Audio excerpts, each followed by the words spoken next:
뭐 K리그도 마찬가지입니다만은 대한민국에 참 유망한 어린 축구 선수들이 많습니다. 그 중에서 가장 관심 모는 선수가 이강인 선수. 리그 마무리된 이후에 23세 대표팀 참가해서 우리 대표팀 참 아쉬운 성적을 거뒀는데 이강인 선수는 좀 딱 보면서 아 진짜 다르다. 여기 있는 선수들도 잘하는 선수들 우리가 한국에서 모아갔는데 이강인은 그 위에 있다 이런 느낌을 좀 받았는데 이강인 선수가 이적설이 있습니다. 페에노르트와 함께. 네, 이 마요르카에서 이제 이강인 선수가 올 시즌, 그러니까 지난 시즌을 기준으로 했을 때는 레귤러라고 보기 좀 힘들고. 아 힘들죠. 교체 멤버였죠. 로테이션으로 이제 봐야 될 것 같고. 후반기에서 특히 그런 경향이 좀 맞아요. 네. 그리고 이제 뭐 사실 아기레 감독으로 교체가 됐잖아요. 지금 마요르카 감독 교체가 또 있었기 때문에 뭐 올 시즌에 만약에 잔류를 한다면은 다음 시즌에 좀 어떤 방식으로 기용되고 얼마나 경기 수를 많이 소화할지는 모르겠지만 일단 올 시즌만 놓고 봤을 때는 이강인 선수가 뭐 완전히 마요르카의 주전이었다라고 보기는 좀 힘든 시즌이 아니었나라는 생각이 듭니다. 그래서 이강인 선수가 이제 지난 시즌에 좀 얼마나 뛰었는지를 먼저 한번 보자면 공식전 34경기에 출전해서 1490분을 뛰었습니다. 공격 포인트는 4개, 1개의 골 그리고 3개의 도움을 기록을 했고요. 그래서 총 환산을 해보면은 한 경기당 한 44분, 그러니까 전반 뛰고 교체됐다 정도로 이해를 하면 될 것 같아요. 초반에는 그래도 이제 쿠보랑 같이 동시에 선발로 나오는 경우들이 있었어요. 근데 그럴 때도 한 60분, 70분 정도쯤에 이제 교체가 많이 되기도 했었고 나중에 후반 들어서는 한 10분, 15분 정도 뛰었으니까 한 60분 뛰고 10분, 15분 뛰어가지고 평균 내면 한 40분 나오니까 맞아요. 그 정도였죠. 그러니까 전반 뛰고 교체되거나 아니면은 전반 끝나고 교체 들어오는 자원이라고 생각할 수도 있겠고 그래서 절반 정도로 소화했다라고 생각을 해주시면 될 것 같고요.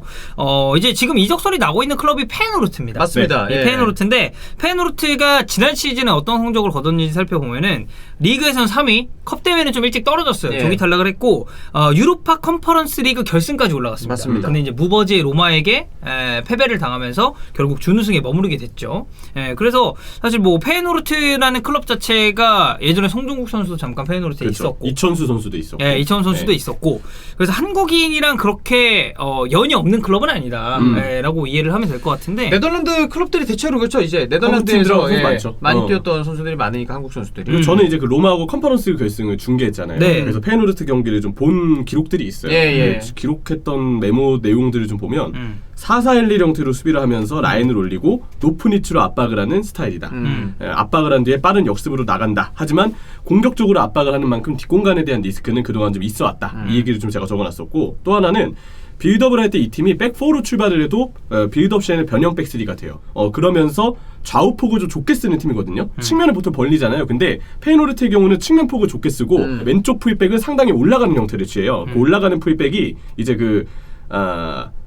말라시아 선수. 이 선수도 실제로 지금 유럽 빅클럽하고 링크가 나 있는데 말라시아가 공격적으로 올라가고 그러면서 왼쪽 풀백은 올라가고 대신 오른쪽 풀백은 안쪽으로 좁힌다. 이렇게 보면 되거든요. 그래서 페에노르트는 주로 왼쪽을 넓게 쓰기 때문에 공격 자체가 왼쪽으로 좀 풀릴 때가 많고 전반기 때 오른쪽 공격은 굉장히 안 풀렸었는데 그나마 임대생 리스넬슨이 리그에서 잘해주면서 후반기 때에서는 조금 오른쪽 공격도 간헐적으로 시도를 했다. 근데 공격의 대부분은 왼쪽에 좀 집중돼서 시도된다라고 보면 될 것 같아요. 이강인이 왼발이잖아요. 만약에 왼쪽 공격에 있어서 시너지를 낼 수 있다고 한다면 페에노르트에 가서도 좋은 효과를 좀 낼 수 있지 않을까. 제가 그때 중계 때 적어놨던 메모 내용인데 이거 한번 좀 읽어봤습니다. 네, 좋습니다. 자, 그래서 페에노르트가 이제 좀 어쨌든 이적 링크가 나오고 있는 상황이고 뭐 지금 시즌 출발이 이렇게 됐고 지난 시즌 이런 성적을 거뒀다까지 말씀을 드렸는데 그러니까 이게 보도가 마르카에서 나온 거거든요. 그래서 보면 마요르카는 지금 이 재능 있는 미드필더인 이강인을 얻는데 매우 관심이 있는 페에노르트로부터 첫 번째 제안을 받았고 마요르카 이강인을 필수적인 선수라고는 생각하지 않는다. 그렇기 때문에 이적 가능성에 대해서는 협상을 할 수가 있다라고 합니다. 그래서 트랜스퍼 마켓에 따르면 이강인은 지금 한 600만 유로 정도, 그러니까 82억 정도의 시장 가치를 지니고 있고 2025년까지 계약이 돼 있는데 선수 본인은 그러니까 자기를 좀 중요하다고 느껴주고 그리고 규칙적인 출전 시간을 갖기를 원한다. 사실 뭐 이적을 원하는 선수들이 바라는 대부분이 어쨌든 출전 시간에 대한 부분이 크니까.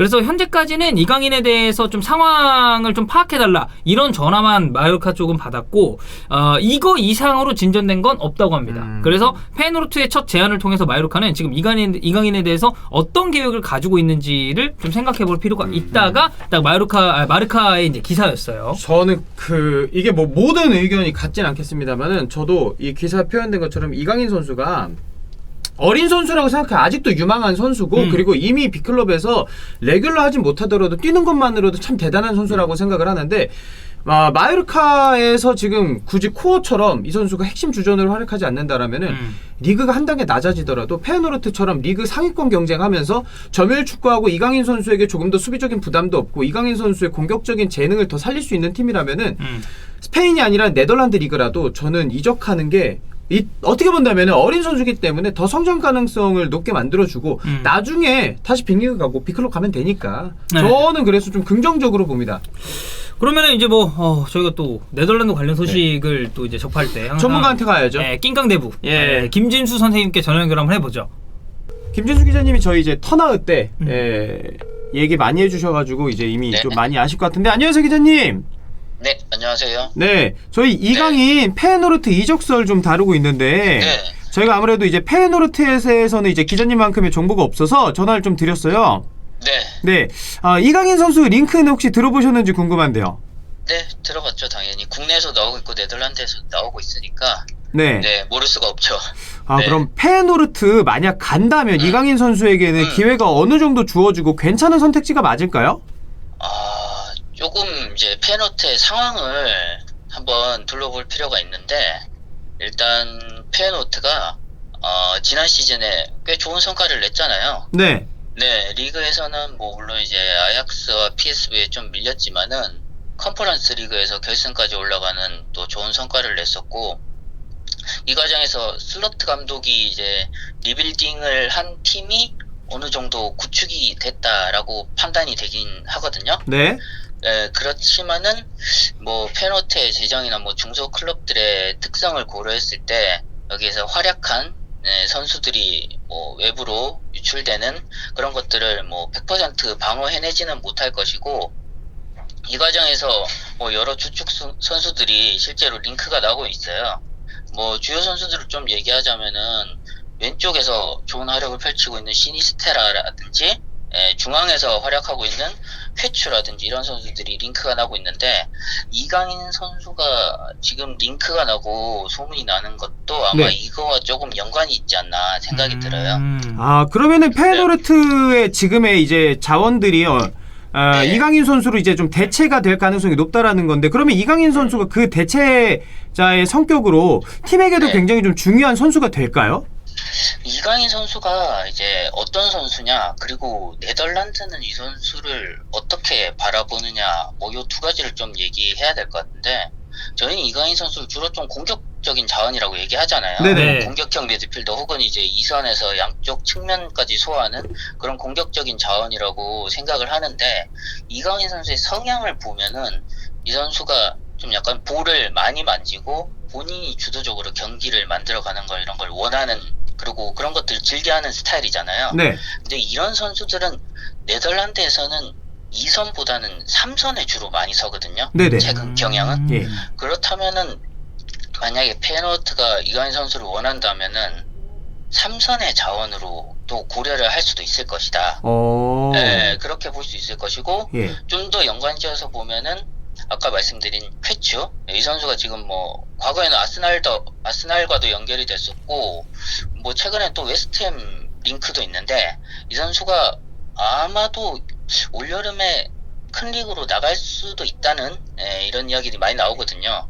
그러면 그 자리를 대체할 자원 중에 하나로 이강인 선수를 좀 고려하는 것이 아닌가 그런 생각도 들어요. 그러면은 결국 네. 페노르트 이적하게 된다면 2선이든 3선이든 이강인 선수는 쓰임새가 있다라는 얘기네요. 네, 그렇죠. 그리고 최근에 뭐 루머로 판단했을 때 뭐 600만 유로 예. 정도의 이제 이적료가 이야기가 나오고 있는데 이 금액은 네덜란드에서는 굉장히 큰 금액이거든요. 뭐 아약스 정도 되는 규모의 팀은 최근에 규모가 굉장히 커져가지고 뭐 더 많은 이적료를 쓰기도 하지만은 네. PSV, 페노르트 같은 클럽들에게도 꽤 큰 금액이에요. 평균적으로는. 예. 그렇다면 이 정도의 이적료를 투입하면은 당연히 주전 혹은 뭐 굉장히 중요한 비중의 선수로 고려하고 있다라고 볼 수 있겠죠. 그러면 네. 이게 저희가 이강인으로 다시 초점을 좀 맞춰서 네. 페이노르트가 600만 유로 정도를 투자한다라는 거면 이강인 선수가 나중에 활약을 했을 때 이강인 선수를 팔아서 페이노르트가 다시 재정적인 이득을 보는 것도 큰 그림으로는 저는 그릴 거라고 생각을 하는데 그런 면에서 이강인 선수가 페이노르트 가서 좋은 활약을 보여준다면은 더 좋은 무대로 이강인 선수가 나갈 가능성도 저희가 좀 기대를 하면서 응원할 수 있을까요? 뭐 그거야 당연하겠죠. 네, 네덜란드로 이적하는 선수들 대부분이 뭐 본인의 좀 잠재력을 키우고 이제 프로 무대에서 적응하고 네. 그런 다음에 이제 빅리그에 도전하는 그런 그림들을 그리고 있고 그 리그 자체도 약간 그런 경향이기도 하잖아요. 네네. 네, 그러다 보니까 뭐 그런 그림을 충분히 그릴 수 있지 않나 생각이 돼요. 네. 진숙이 형 안녕하세요. 황덕윤입니다. 네, 안녕하세요. 네, 반갑습니다. 네. 왜 친한 척 하세요 갑자기 기자님한테? 아니 저 얼마 전에 명함도 주고 받았어요. 네, 저희 상암에서 만난 거 기억하시죠? 아, 사실. 네, 제가 이상한 명함 드렸거든요. 그때 그 프로스발로. 되게 재밌는 명함인데 내가 좀 재밌으라고 이상한 명함이라 이게. 네. 이상한 명함 맞아요. 네. 예. 네. 근데 이제 저는 여쭤보고 싶은 게 이제 페이노르트의 그런 전술적인 부분을 봤을 때 이강인 선수가 가면은 좀 잘 맞을까요? 그 점은 조금 고려를 그리고 이제 좀 많은 것들을 살펴봐야 될 텐데 이제 슬로트 감독이 최근에 이제 뭐 테나 감독이 일단 굉장히 주목을 받고 있잖아요. 네덜란드에서. 네.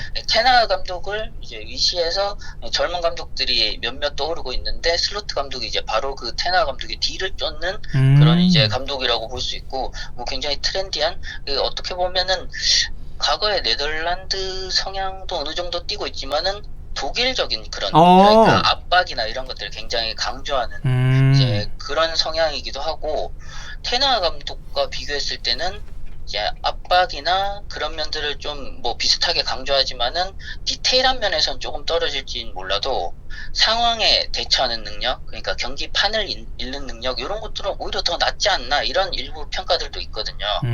그런 면에서 감독에게 배울 수 있는 것들은 굉장히 많을 텐데 이제 한 가지 우려되는 것들은 아까 말씀드렸다시피 뭐 압박이라든지 공수 전환이라든지 이런 것들을 강조할 텐데 이강인 선수가 만약에 페이노르트에 갔을 때 그 감독이 요구하는 그런 요구치에 맞게 본인을 바꿀 수 있는지 그런 것들도 또 하나의 관점이 될 수 있겠죠. 그러면 지금까지 우리 대표팀이나 발렌시아나 마요르카에서 부여받았던 롤 말고 어느 정도 압박도 더 많이 하고 수비적인 롤과 수비적인 능력이 좀 더 필요하겠네요. 그렇죠. 뭐 최근에 황성훈 감독이 이제 이강인 선수를 3선으로 기용하는 그런 이제 실험도 하고 했었잖아요. 예. 이제 그게 어떻게 보면 약간 네덜란드에서는 본격적으로 이루어질 수도 있다. 아. 뭐 그렇게 조금 말씀드릴 수 있을 것 같고요. 과거에 이제 아약스와 연결됐을 때도 제가 약간 그런 얘기를 한 적이 있거든요. 예. 이강인 선수가 물론 우린 2선 자원으로 생각하고 있지만은 네덜란드 시선에서는 이 선수가 3선 자원으로 활용될 수가 있다.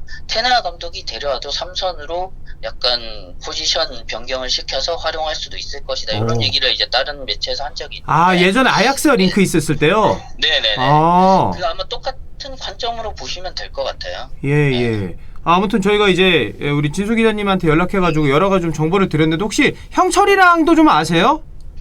네, 봤죠. 안녕하세요. 우리 인사하는 자리인 거야, 이거? 예. 인사 자리요.